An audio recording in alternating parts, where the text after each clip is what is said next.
Hey everyone, thank you so much for joining today's 500th video of Crank It Up.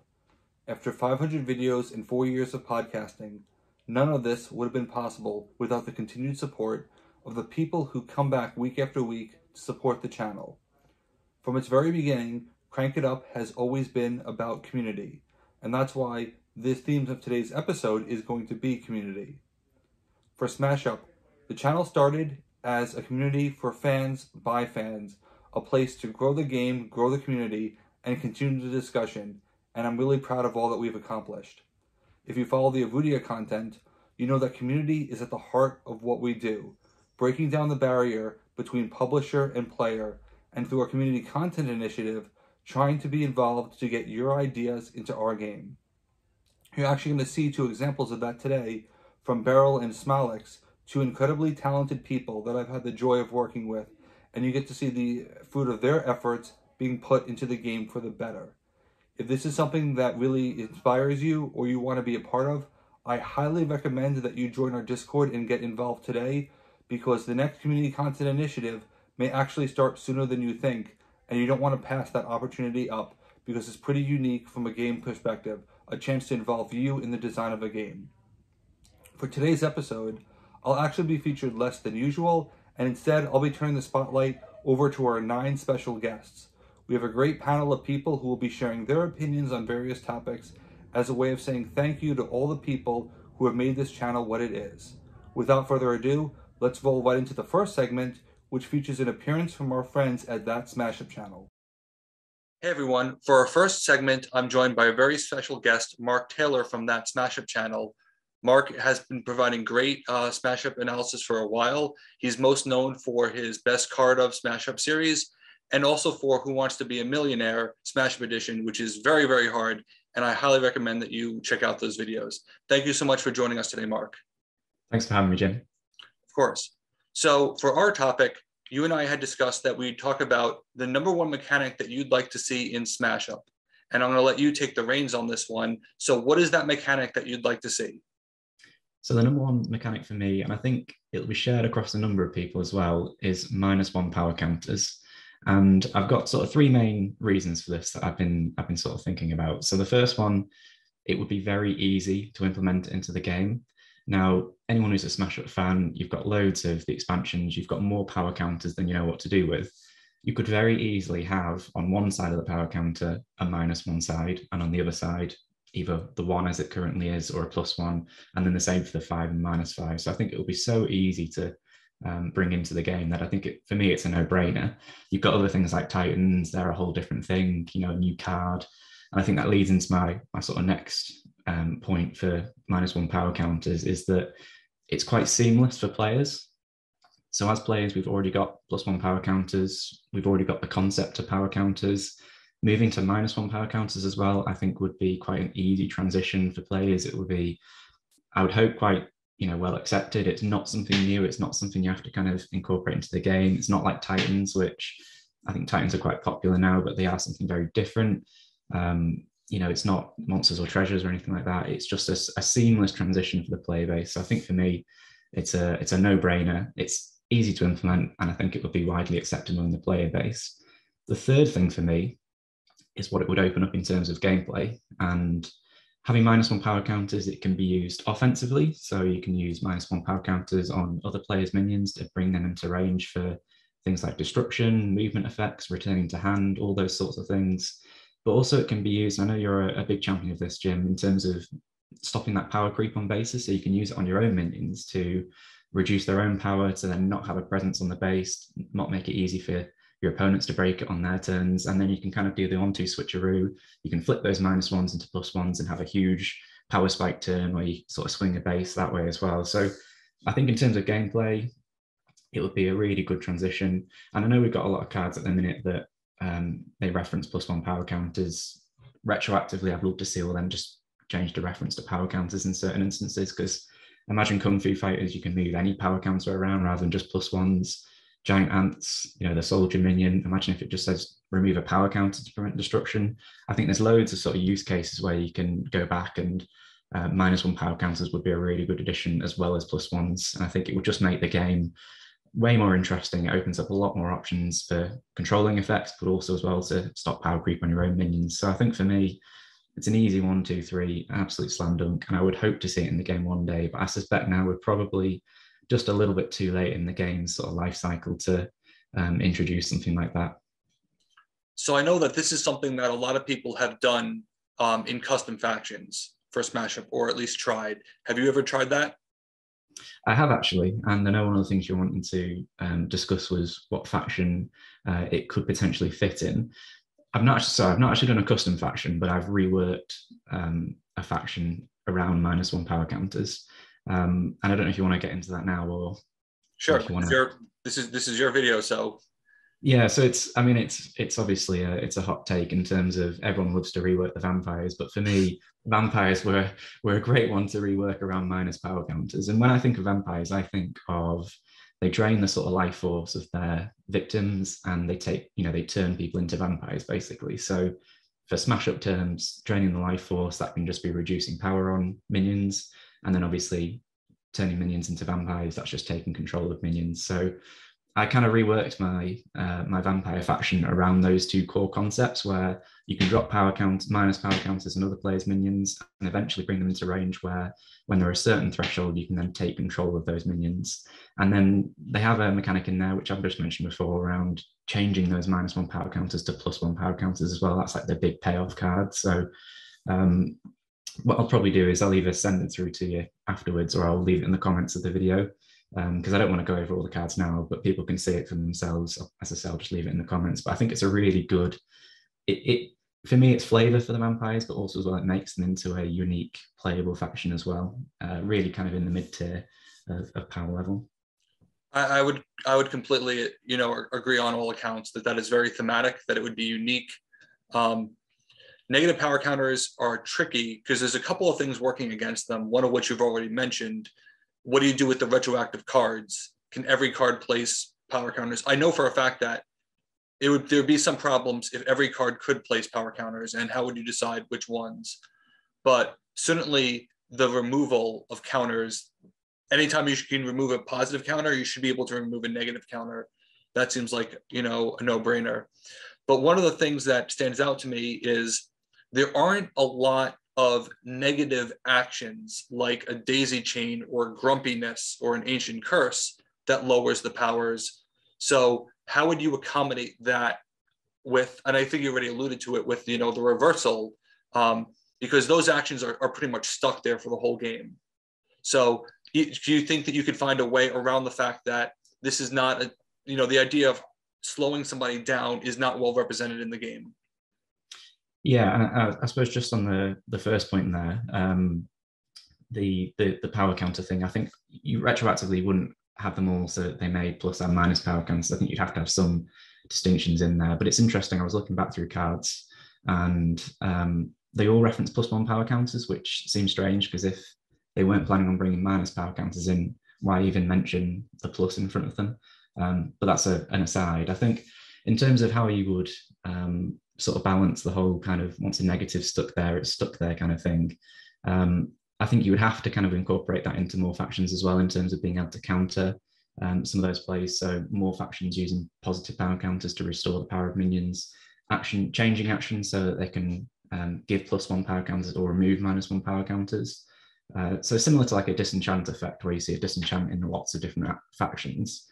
Even if they don't have any play on minion actions or play on base actions, it's just kind of a filler card almost. You'd probably have a similar sort of filler card that would remove -1s or convert -1s to +1s, some of that interplay between factions. And I think if you're only doing something like vampires where it's just the one, it's probably fine just to have no counterplay to it. But if you start doing -1 power counters in more factions, you probably have to have some kind of counterplay in there as well. I think that you would need to. I think that there's enough mechanics that are appear as one and done, and also because there's a physicality to the component. In order to justify it existing, you would need more ones. But my next question is a little bit controversial, because certain people have different opinions on this. Can a minion have positive and negative power counters at the same time? Yeah, I don't see why not. Because if you've got a +1 and a -1, you've just balanced out the power, really, haven't you?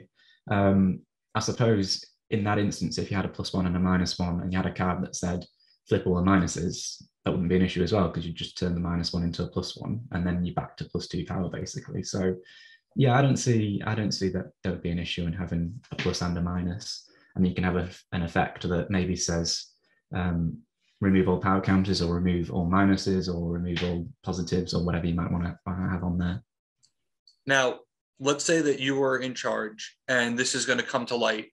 Would you do an expansion that is all negative counters like Monster, or would you space it out over several expansions?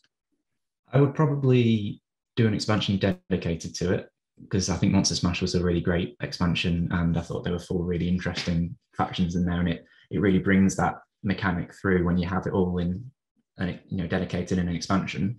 But I would probably continue it just in the same way that they've continued +1 power counters in later expansions as well. I don't see there being any issue. I suppose the issue is design space and creativity for more new factions. That's probably the limitation to it. That would also solve an issue where there's a dependency on negative counters. I think going forward, they probably, if they did this, they would put, the reverse side on each one, just because they'd have no reason not to. But that is always an issue. One of the reasons why we haven't seen Madness necessarily again is because it has a dependency on Cthulhu, or you'd have to print more cards. In total, how many factions do you think would need this mechanic for it to feel fully fleshed out without overstaying its welcome? I think probably a minimum of 1 expansion, so 4 or 5 factions, and then I'd look to probably roll it out to the same extent that you've had +1 power counters in the game right now, for it to feel really fully fleshed out. Maybe you've got about a third to half of all factions that currently use power counters. I may have grossly overestimated that number, but probably something around that extent later down the line. But I think so for something like Madness, I suppose it does feel kind of standalone in terms of you don't have to buy that expansion, you never have to be exposed to Madness. So maybe it'd be more than 1 expansion. I haven't really given that any kind of thought, but I don't know if you've got any thoughts on that as well. It's certainly complicated. And it basically ties into the next question, which is, if you had to put odds on this happening, what would they be? I'd probably put the odds on maybe 25% or less. I think the time for minus power counters has probably been and gone.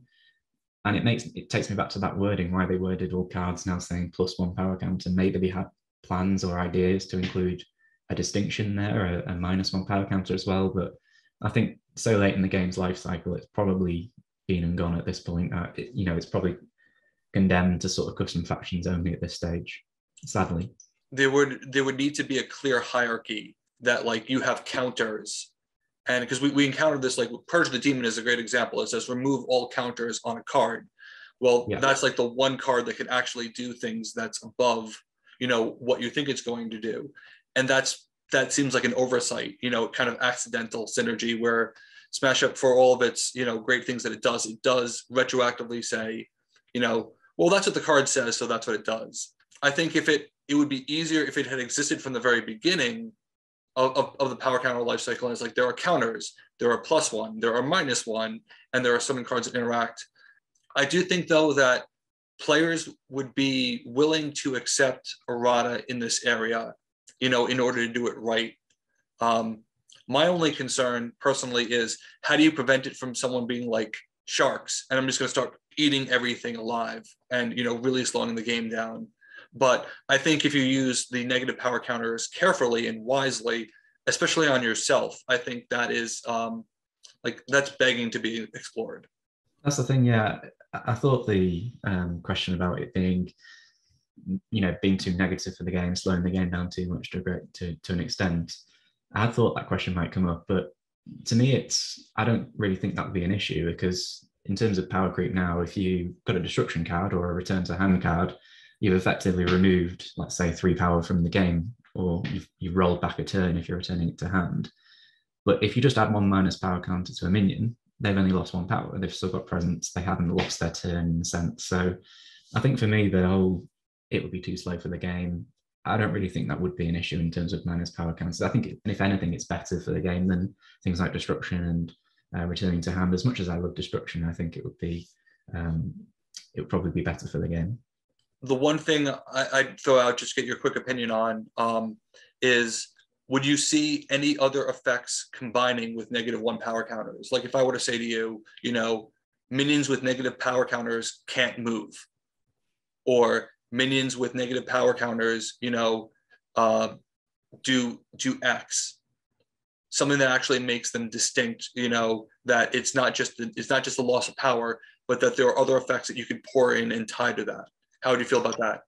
I think you very easily could. I mean, there is a lot of space you could work on in terms of minus power counters. Obviously, you've got a lot of different effects with +1 power counters as well. You've got power and move, you've got power and destroy, you've got all sorts of different things. And I think it opens up exactly the same kind of design space as well for minus power counters. And I think you could very easily have some kind of additional effect in there. And if you've got other discussions with other people about different mechanics, there may be other mechanics that haven't been introduced in the game so far that could also be incorporated with minus power counters as well. So I think for me, it would be a no-brainer, but as I say, sadly, I think it's probably not realistic at this stage, unless you know something that I don't, and hopefully that might be the case, but you never know. I don't know. Okay.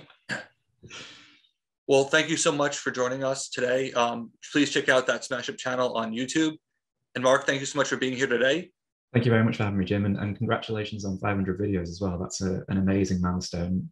I think people maybe don't realize how much work and effort goes into doing videos. So yeah, massive congratulations on that. Thank you so much. All right, let's roll on to the next segment. So, 500 videos. Some of the Erudia followers were expecting that I'd be making a big announcement, and they've been asking me, what's the final class in the A expansion? So I should probably tell them and not disappoint them. If you've been following along, I've said that the A expansion, because it starts with A and they haven't revealed the name yet, is meant to be a love letter to Final Fantasy. And if you've been following Final Fantasy's history, you know that there were 6 classes in the original game: Fighter, Thief, Monk, White Mage, Black Mage, and Red Mage. Well, Fighters, Thieves, White Mages, and Black Mages are all in the core set. And I've announced that Battle Mages are the Red Mages, and they are in the A expansion. And the Ninjas are also in the A expansion because that's what the Thieves evolve into in the original Final Fantasy. Well, the Monks were supposed to be in the core set before they got kicked out, so they're not a candidate to be in the A expansion because they would have been taken care of at the time it was created. And I've also revealed that the Time Mage Chrononauts are there, but they didn't appear until Final Fantasy V, which is kind of the point. Why are they there early? That's why the expansion is named what it is. So who's left? Well, turns out that it's my favorite Final Fantasy class of all time. I loved this class growing up when I was a kid, and that makes no sense because they really don't do much. In fact, they're only known for doing one thing, but it's so iconic and their look is so iconic that I can tell you with a single word exactly what the class is going to be, and that word is jump. That's right, the Dragoons will be the 4th and final class in the A expansion, and I am so excited about them because they change a lot about the game.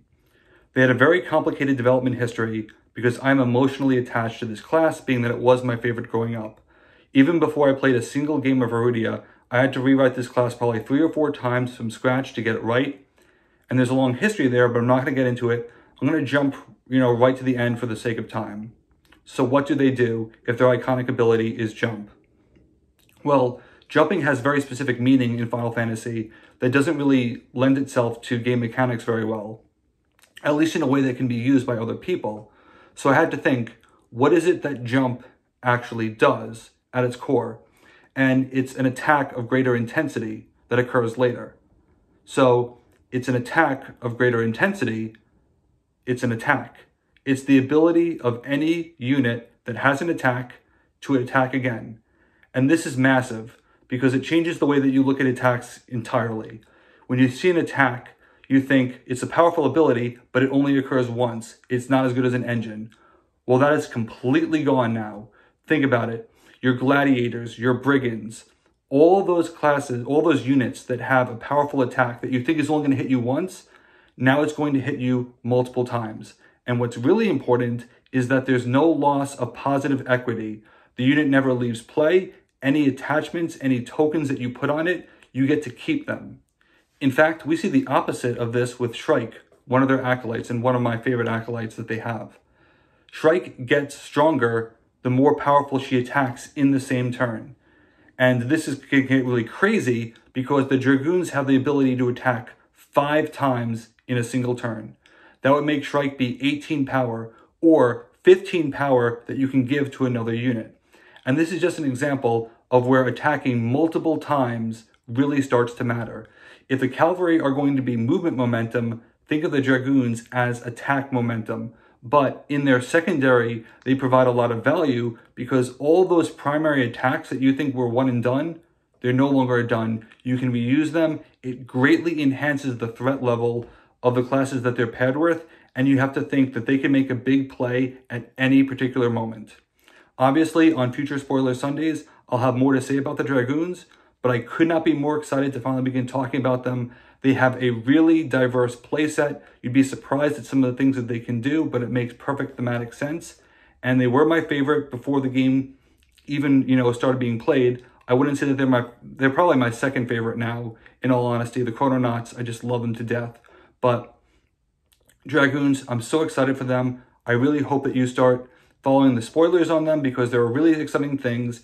And, that completes at least the primary classes. Will we find out more about the secondary? You'll have to stay tuned later in the video. Let's move on to the next segment. This next segment deals with a philosophical question that isn't easy to answer, and so I wanted to get multiple perspectives on it. Basically, I was reading something on Reddit which suggested what the worst combo in the game was, but it happened to involve one of the best combos in the game. And that got me thinking, is that even possible? Can one of the best factions in the game form one of the worst combos in the game? Or are they prevented from doing that by being one of the best factions? It could go either way. So I decided to ask our community of friends, and we have 3 people from all around the world giving their perspectives. Let's see what they have to say. Hello, my name is Nick Andrusiak, and I'm representing Canada for this video. I want to start by quickly thanking Jim Price just for everything he's done for the Smash Up community, for including me in this 500th episode, and I'm looking forward to the next March Smashness. For the question, can one of the best factions form one of the worst combos? I had to start with what I consider to be one of the best, and while others may not agree, I feel that dragons are one of the best factions. I always feel confident playing them, and there's not many situations they aren't equipped for. They have excellent card draw with the Imperial Dragons. Initially, opponents can try avoid the bases with them, but this faction has many other means of corralling opponents to your base, including dangerous ground, a well-placed raise, and hatchlings, especially when stacked.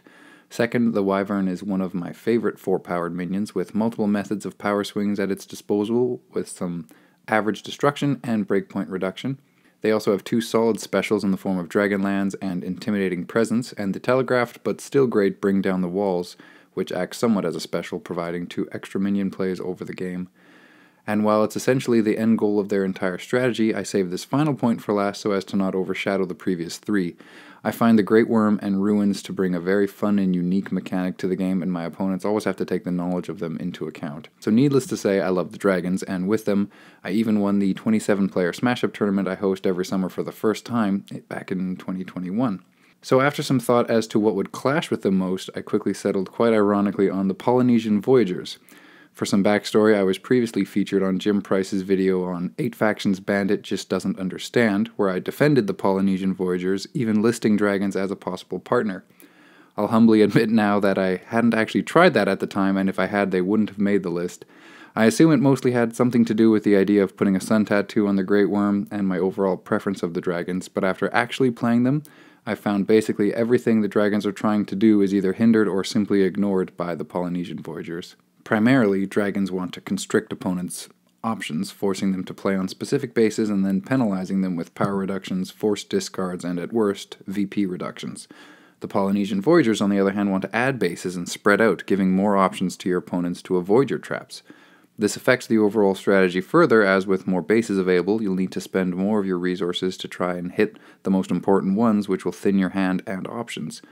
The more bases that are out there, the less likely your Imperial Dragons will restore your hand, and the Moais hinder that potential card draw even further. And as another perfect little encapsulation of their overall lack of synergy, Flank Attack of the Dragons doesn't have a single Polynesian Voyager card it can search for, and Tattoo Artist has no dragon card it can search for. Before trying this combination, I was generally of the opinion that dragons work well with just about anything I could pair, but with the Polynesian Voyagers, it's as if my hand is an additional opponent in the game against me, and I personally wouldn't recommend anyone subject themselves to this pairing. Hey minions, I'm Giampiero and I'm from Italy. I'm a great fan of this wonderful game. In addition to all the stuff released, I own everything that has been translated into my language. I was asked, can one of the best factions form one of the worst combos in the game? I think the answer is no. I've played tons of games. I'm pretty sure I've tried every combo possible at least once. And in my experience, the best factions don't suffer too much paired with the worst faction. Best factions always play their game, no matter what. There are no worst combo. There is only bad luck. You can draw a lot of actions and no minions, or you can draw plenty of minions and no actions, wasting half of your turn. But this is part of the game. Let's take my favorite faction, aliens. They can do great things, even paired with vampires. Because they have some of the best cards in the game, like terraforming, crop circles, abduction, and invaders. Or pair them with ghosts. I'm pretty sure they can do better than robo-zombies.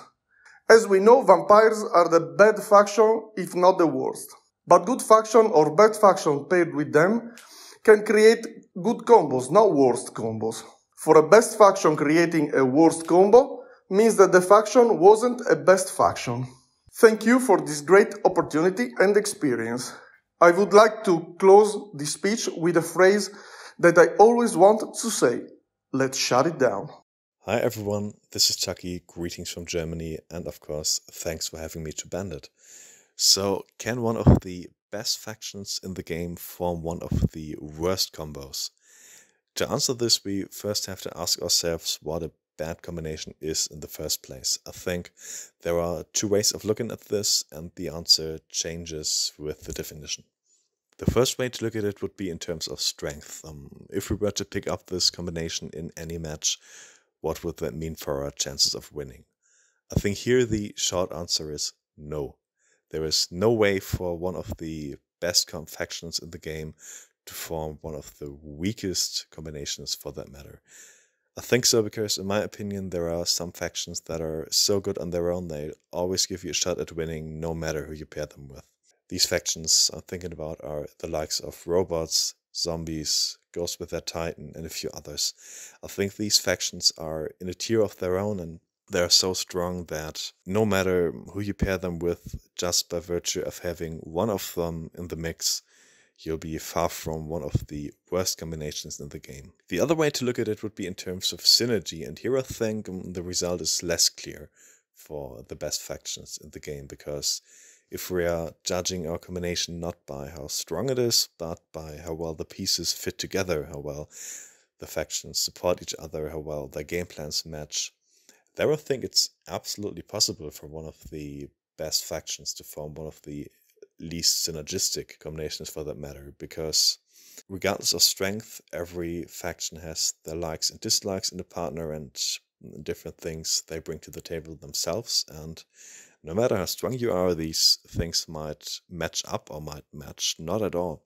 Hydra, for example. Hydra are an amazing faction that can form many of the best combinations in the game, but of course Hydra is very focused on their power 2 minions. So if we're thinking about a combination like Hydra Vigilantes, who the latter of course don't have any power 2 minions themselves, you might not end up with a terribly weak combo, but yeah, these factions synergy-wise might make you say that's one of the worst possible combinations in the game to think about. Of course, Hydra is not one of those I mentioned before, so let's look at a different example. Robots, for example. As said, I think robots are so strong on their own, they always put you in a position to have a decent combination with a chance of winning the game, even if you play them with something like, I don't know, Minions of Cthulhu. But if we're looking at what Faction A brings to the table, robots, and Faction B, Minions of Cthulhu, these things do not match at all in terms of how they want to achieve victory and how they win. So yeah, in terms of synergy, that's a combo that could very well be a contender for the worst in the game, in my opinion. Hello Crank It Up viewers, I'm Beryl, the special guest for this segment of the 500th video special. I've previously appeared on the channel as a guest for the Smash Up Unexpected Party series, but today I'm going to be discussing Erudia, Battle of Birthrights, the other game this channel covers. As many of you who have followed the channel's Erudia content know, the game is absolutely committed to its community content initiative and getting other players' ideas implemented into the game. As a participant in the most recent round of this initiative, I've been given the honor of revealing the community content class that will be appearing in the A expansion, a booster class called the Gordians. The Gordians are humans who are cursed and turned into creatures with pumpkins for heads.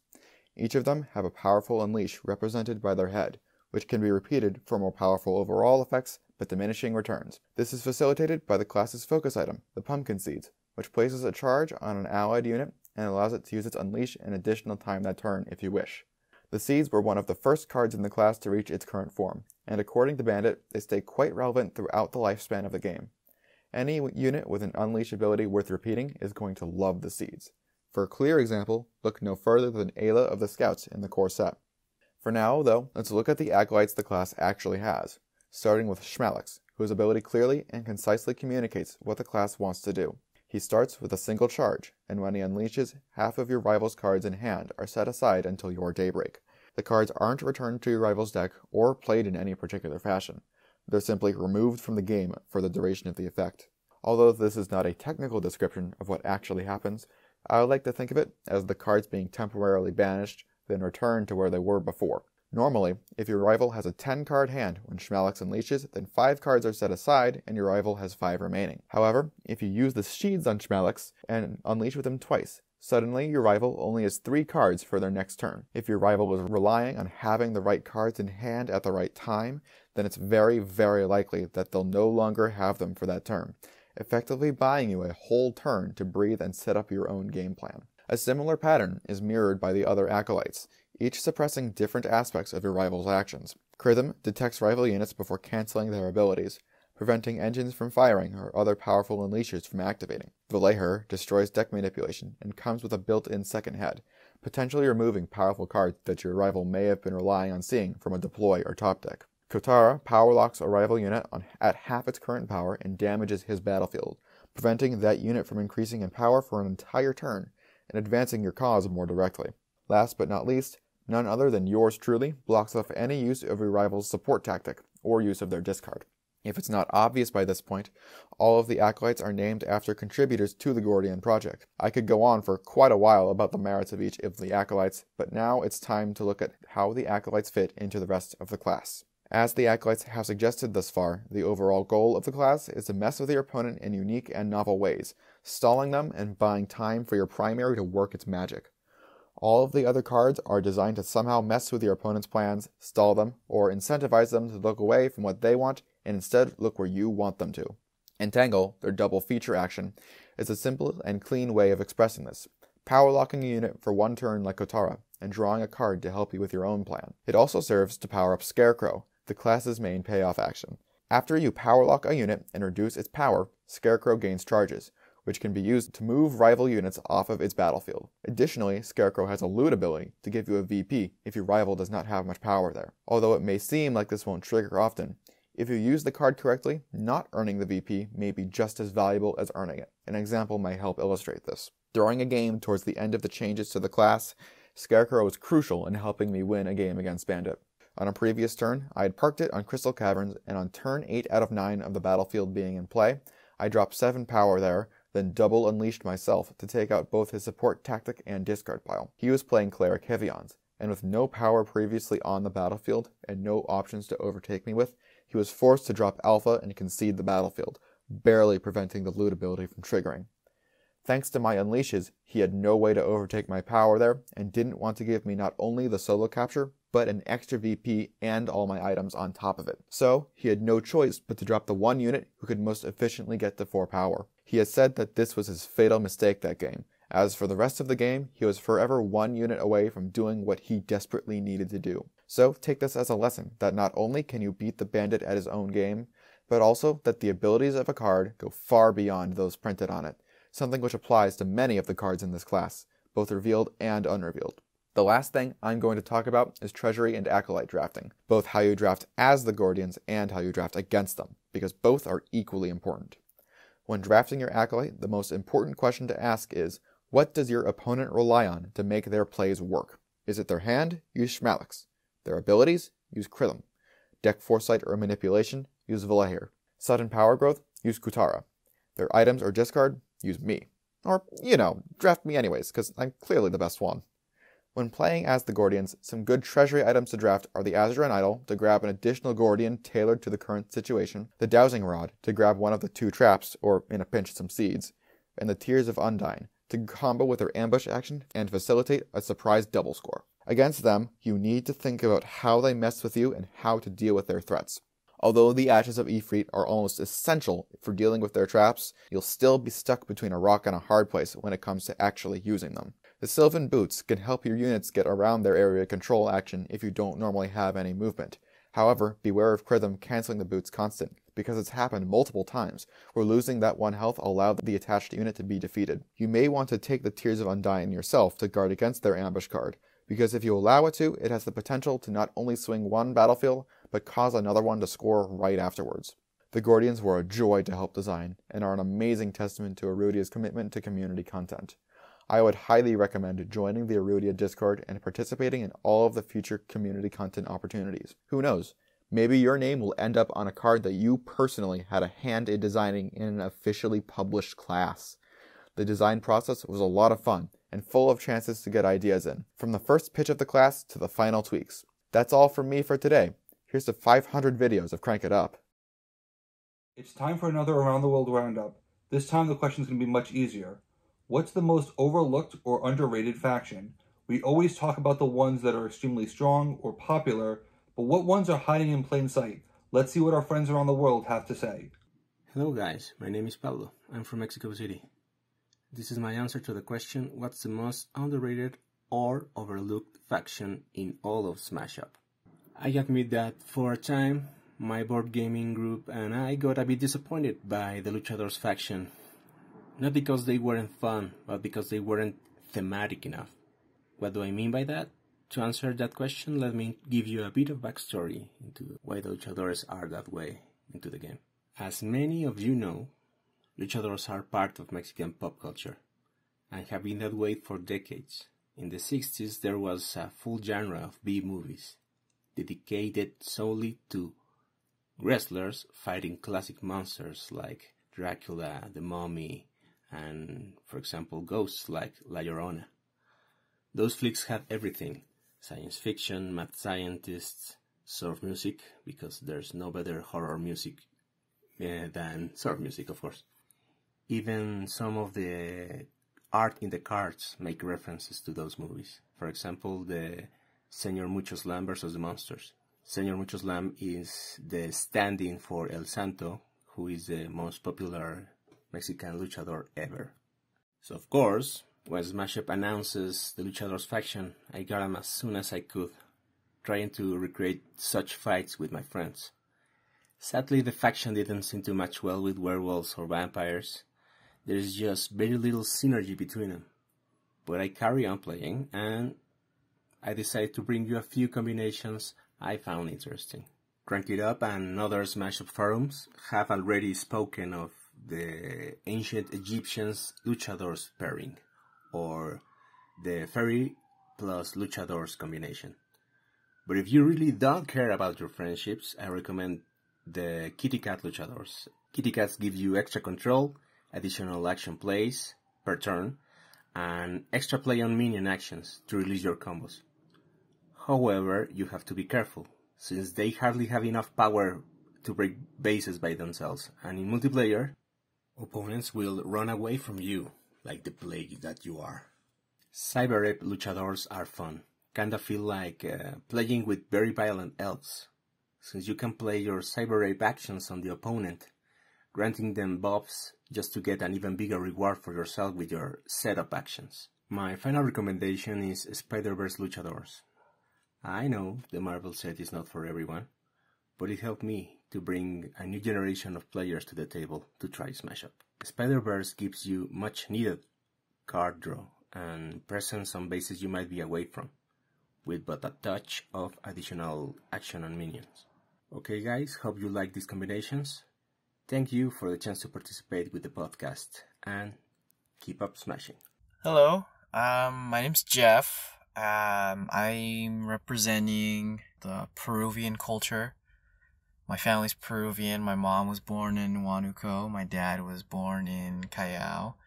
So, it's pretty much surrounded by a lot of Peruvian culture in my household.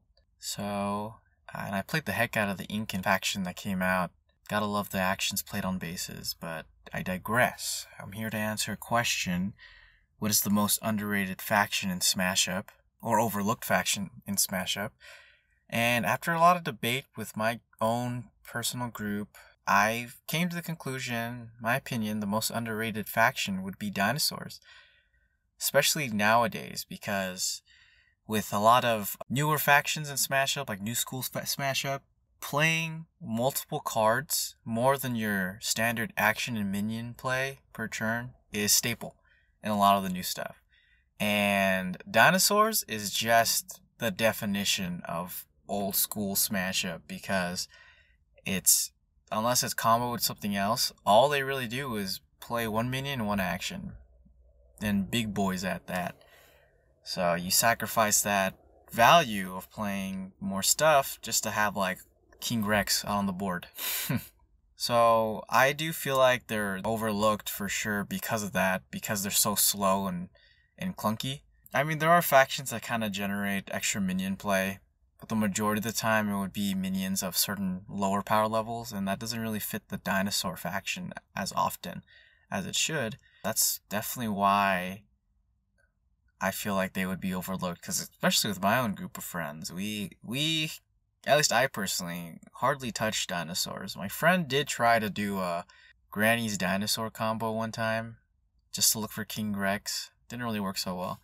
That's definitely what I would say is overlooked and probably underrated, because who doesn't like dropping big boys on the board?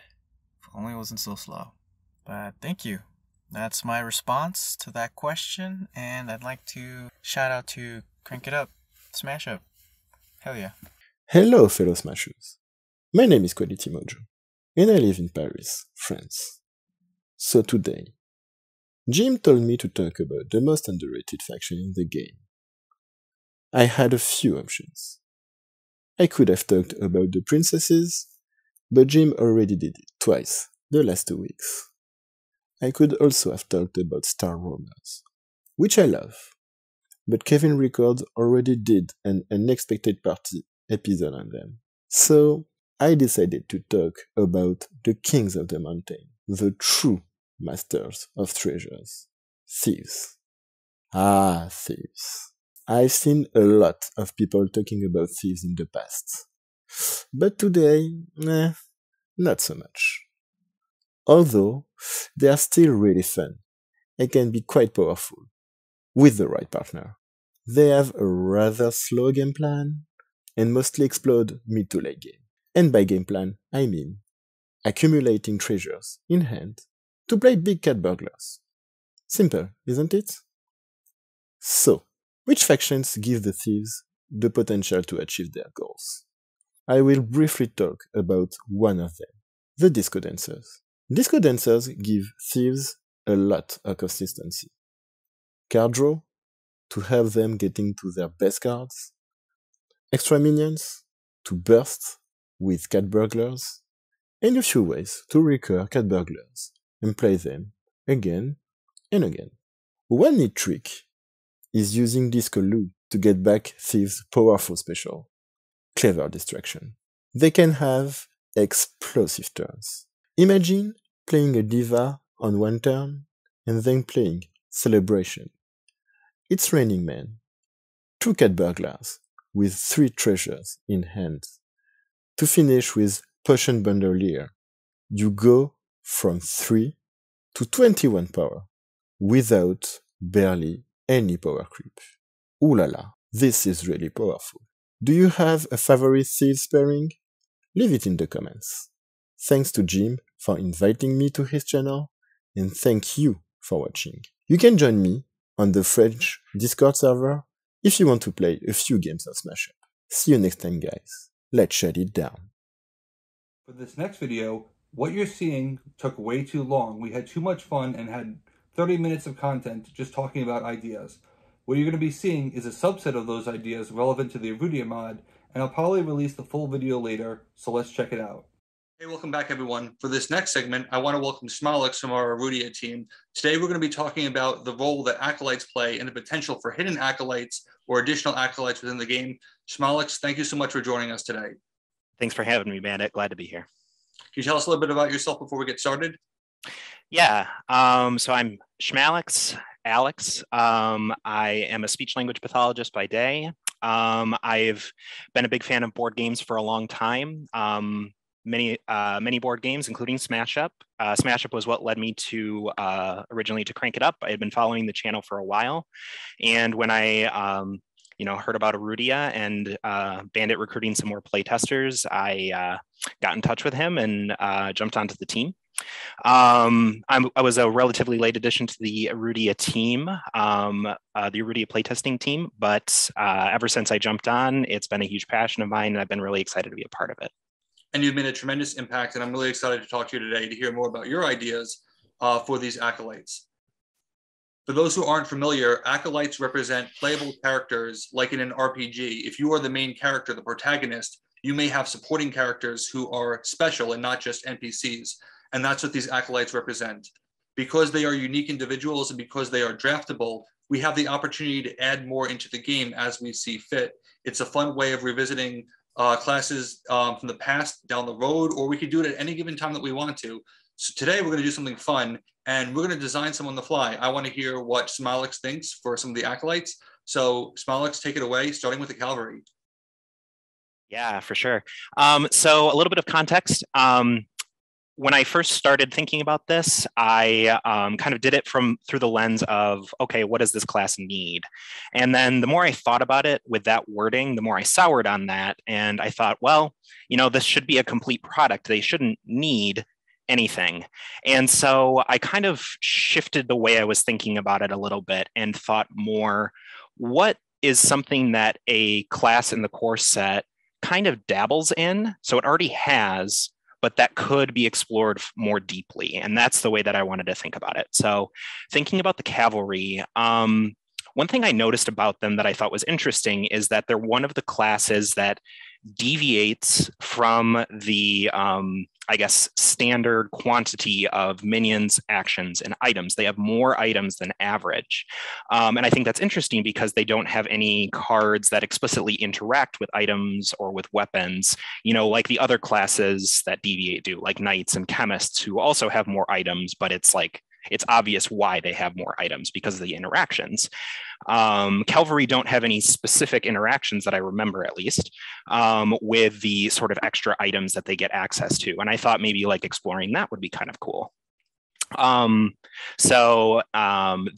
I wrote down was something like react after you play a weapon on an allied unit here, gain 1 charge, and then unleash, move this unit to an adjacent battlefield. So it kind of like powers up from weapon plays and then can use those plays for some extra movement. Thought that would be kind of interesting. So that's actually really interesting because it's very close to what the cavalry acolytes barely changed, but there was one who got cut who dealt specifically in weapons and attachments. And I want that to come back.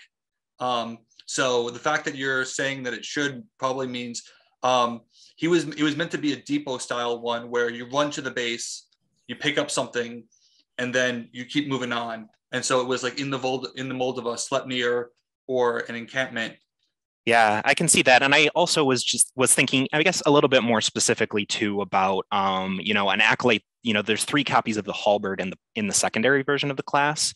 And I was thinking like, it'd be cool if there was an acolyte who like really liked the halberd, and could make a lot of use out of it and make it more than what it is at face value. I thought that would be cool, but definitely. I'm really interested in that. All right, next on to the chemists. Yes. The chemists, my favorite class. All right. This one was surprisingly challenging for me. And I think it's because it's my favorite class. I'm like, don't change anything. It's perfect. They need nothing.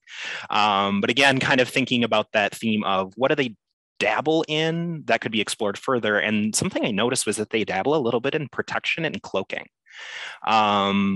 just a little bit. And if I'm remembering correctly, I think they only get the protection from epinephrine in the secondary. I think that's a secondary only. But I thought that that was kind of interesting because protection is actually pretty hard to come by in the core set. There's not a lot of units or any cards that really provide that like full protection. And then something that is pretty well known about the chemists is that especially on like mid base turns, like turns when they're not trying to break something, they kind of struggle for something to do with their advanced tactic. And so I thought it would be interesting if an acolyte had like the ability advance, choose a nearby allied unit, it is protected until daybreak. I thought that would be kind of cool. Another thing that I wrote down was a kind of a sort of a parallel of another acolyte from the dragons, and it's Tiamat. And I wrote down, at nightfall, if you did not play an item this turn, draw a card. So kind of like ways to kind of ramp up and build themselves up on those turns when they're not blowing something up. So that's really, the second one is, they're both interesting, but the second one is really interesting because that leans into the Tinkerer perfectly. Because the whole point of the Tinkerer is that it's like adding a 2-power item that has unit benefits as well. Like an acid team, but it's a unit version, yeah. Right, and so you can play them at any time. Because one of the things that hurts the chemist is that, by design, is that like you can't just keep playing items every turn. You got to go for the water on acid play. That is really interesting. Yeah, I thought it sounded unique, and it would be a cool way to kind of like deviate from their core game plan, but not too far. You know, it's just like, okay, I'm going to try to emphasize, rather than the nice rhythm of burst, reset, you know, bursting with Elian, resetting with Hodgkin, that kind of pattern that they get into is kind of going a little bit more for those mid-game plays. Could make the secondary especially really interesting, but even in the primary. Yeah. So then who gets cut? Oh, man. That's such a difficult question. I think that's a difficult question in every case, you know. Probably depends so much on, I don't think, for me at least, I don't think I choose the same one every time. And for most classes, it probably depends on like the matchup and the game plan that I sort of make at the start. Like, okay, this game, because I'm facing, you know, fighter clerics and I'm playing chemist knights, this is my game plan. You know, and I kind of adjust accordingly. You know, I mean, I think it would probably make sense to drop one of the recursion acolytes if you kind of went for that more defensive like setup style. So dropping either Avogadro or Hodgkin, but maybe not in every case. Maybe Dalton. I don't know. Yeah, that makes a lot of sense. I'm really interested in the next one. Knights. This is my second favorite ability that I wrote down. So I think that what the Knights would benefit from the most is actually movement. So Knights, I feel like when they are at their best is when they take a slow spread strategy. You get Knights on every base, and you try to build them up slowly, probably losing the first couple of battlefields, but then eventually kind of setting up your end game where you kind of have your opponent in a deadlock. Like that's what the Knights always want to do, and that's how they really shine. And I think because of that, like spreading out, the ability to move around helps them a lot. Either like maybe a knight jumps on a battlefield, and then your opponent says, I'm not going to let you spread out, I'm going to rush it. And then you're like, oh, sorry, I'm getting out of the way. You know, I'm going to kind of keep my, you know, this battlefield's going to fall, so I'm going to get my guy somewhere else and reposition myself for later. And I thought they would really like more dynamics in that way. They have Garamond, who's a great acolyte for the Knights, who has movement. It's movement on retreat. And I thought a different kind of movement, especially a movement that's aimed at not cavalry kind of movement where it's like spread and converge, where they move to win. It's more like movement to set up, movement to reposition yourself. I thought would be really cool. And so what I wrote down was, at nightfall, you may move this unit to a battlefield with a rival unit, then gain 1 shield. And I thought that was cool because you, at the end of each of your turns, you can kind of reposition yourself where you want to defend when it's your rival's turn. It's like, you don't want them to rush this battlefield and score it solo. Like, you can stick yourself there, kind of setting yourself up for different things that could happen later. I thought that could be kind of cool. Is it move this unit or move an allied unit? I wrote down this unit, but it could be an allied unit.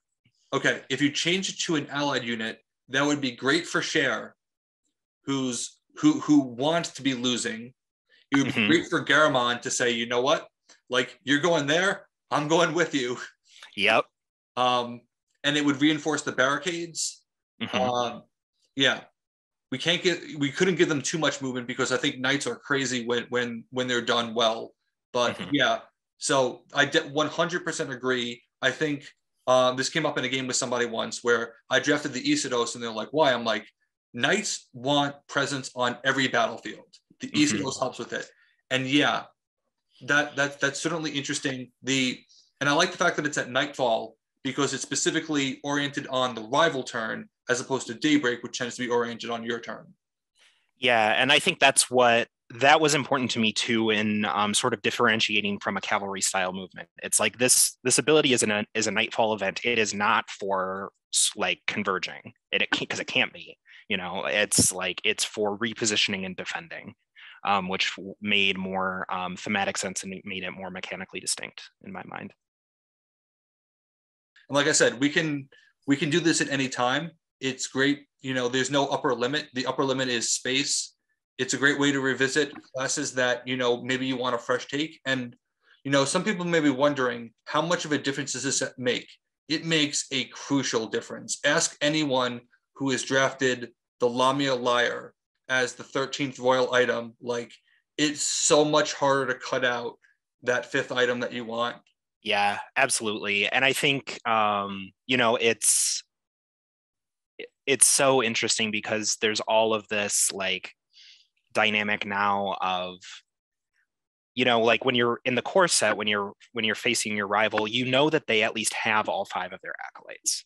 They might not have started the game with them in their hand, but they're all in the deck. But now it's like, I don't know, did you not even bring I'm blanking on the name of the fighter acolyte who can play itself from hand. Ishaka? Yeah, Ishaka. Like, did you not even bring him? Is he not even threatening? Like, I don't know if I have to account for that possibility. And I think that would be really interesting. Definitely agonizing choices, but allowing for some really like fun ways to freshen up gameplay. Well, those are some really great ideas. Some of the stuff that may already be in the game. Some of the stuff is really novel. And this is why I value, getting other people's, insight, because we want this to feel like people are part of the game. It's not just, there's a lot of cards here that are already designed. I'm getting pretty much everything that I ever wanted out of this. I want, the chance for other people to feel the same way. Acolytes are a really easy way to do that. I hope that people embrace that part of the game when the time comes, because the time can be anywhere. There may or may not be a secret acolyte hiding in plain sight right now. Shmalix, I want to say thank you so much for your time today. Great ideas. I look forward to talking to you again. Thanks very much, Bandit. So that's it. Our 500th video. What's the future going to bring? No one knows, but only time will tell. I once again want to thank everyone who was involved in today's video, everyone who is responsible for making the channel happen. None of this would have been possible without the continued support of our community. Thank you so much once again, and for the 500th time, let's shut it down.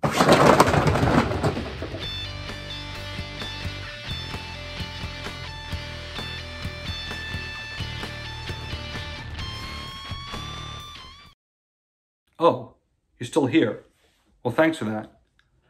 Yeah, 500 videos, post-credit scene. You're probably thinking, time for a Smash Up spoiler. Well, why are you being so greedy? I already gave you one earlier in the video. Don't tell me that you missed it. You know, it's a funny thing about spoilers because there generally tends to be two types. There's the reactive spoiler, this is just what happened, and then there's the leak type, which is this is what's going to happen. Someone probably shares a photo and they see it before it's supposed to be meant to be seen, and you know, those can be kind of frustrating. I've always felt that spoilers should be taken very seriously, that, you know, someone should try to embed little breadcrumbs that you can follow to reach a logical conclusion. That way, when you find out what they're actually trying to get you to find out, there's this massive payoff and you realize that they've been weaving this narrative the whole time and it just really feels great. Anyway, I just randomly felt like saying that more, you know, things should do that. So yeah, sorry, this is probably not what you were thinking for the post-credit scene, but there are no massive spoilers at the end of this.